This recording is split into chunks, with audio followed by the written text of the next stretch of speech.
সেজদার সময় যে হাত সোজা করবেন, যেখানে বলছিলাম নারী এবং পুরুষের নামাজের ব্যবধান আমাদের সমাজে দেখা যায় না। মহিলারা যেভাবে সেজদা করে, এই সেজদা হাতগুলো বিছিয়ে দিয়ে করে, দুইটা হাত ফ্লোরে বিছিয়ে দিয়ে করে। যদি কেউ দুইটা হাত ফ্লোরে বিছিয়ে দিয়ে কি করে নামাজ আদায় করে, তাহলে এই ব্যক্তি বা এই মহিলা, আল্লাহ রাসূল সাল্লাল্লাহু আলাইহি ওয়াসাল্লাম তার এই নামাজের ব্যাপারে কি সিদ্ধান্ত দিলেন, এটা মনে হয় হাদিসে নাই? আসেনি? আছে, খেয়াল করেন।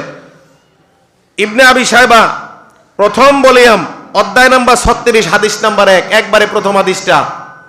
আন আবি হুরায়রা রাদিয়াল্লাহু তাআলা আন রাসূলুল্লাহ সাল্লাল্লাহু আলাইহি ওয়াসাল্লাম, হযরত আবু হুরায়রা রাদিয়াল্লাহু তাআলা বলেন, আল্লাহ রাসূল সাল্লাল্লাহু আলাইহি ওয়াসাল্লাম ইরশাদ করেন, ক্বালা ইযা সাজাদা আহাদুকুম, যখন তোমরা কেউ সাজদা দিবে, যখন তোমাদের মধ্যে কেউ সাজদা দিবে, ফালা ইয়াফতারিশ ইয়াদিহি, সে যেন তার হাতগুলোকে বিছিয়ে না দেয়। কেমনে? ইফতারাশিল কালব, কুকুরের মতো। কেমনে?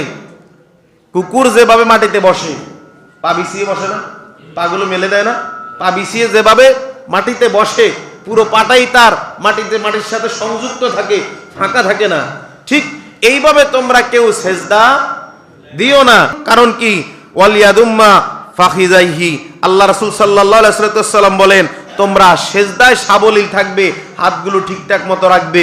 তাহলে আগের হাদিসগুলোতে আমরা পাইলাম রাসূল সাল্লাল্লাহু আলাইহি ওয়াসাল্লাম সেজদায় যখন হাত দিতেন, হাত রাখতেন, তার তালু থাকতো ফ্লোরে, হাতগুলো তার হাতের কোনোই থাকতো উঁচুতে, আঁটো ভাবে থাকতেন না, ইজিলি থাকতেন। আবার হাত মেলতে যায়া, আমরা যখন জামাতে নামাজ আদায় করি, মেলতে যায়া এমন মেলি আরেকজন সেজদা দেওয়ার সুযোগ নেই।